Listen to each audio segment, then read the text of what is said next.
intentas transmitir el sentimiento de estar agarrando el iPad mini, básicamente.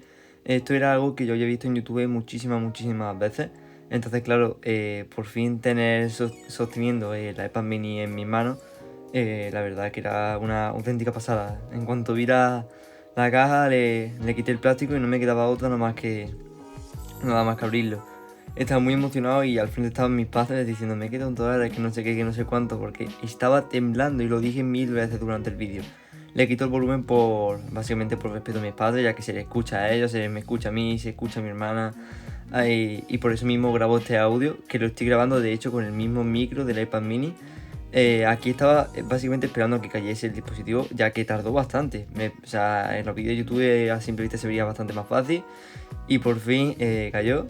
Esta vez no me lo podía creer, estaba temblando. No sé si se aprecia porque era mi hermana la que estaba grabando. Pero ahí fue la primera vez que la vi. Yo le di la vuelta y estaba. O sea, juro que estaba totalmente temblando.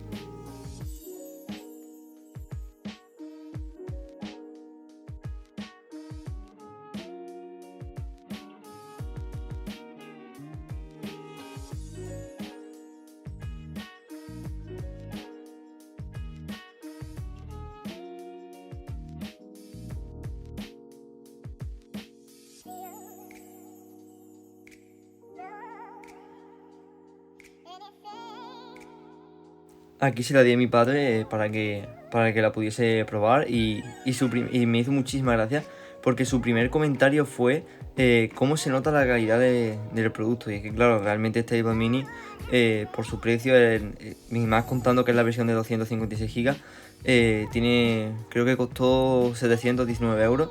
Entonces claro, lo primero que te asombra nada más tocarla es la calidad.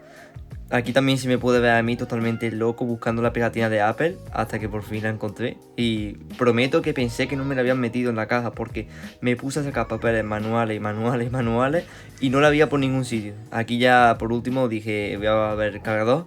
Lo cogió mi hermana y yo ya estaba súper pendiente de qué hacía mi padre con el iPad.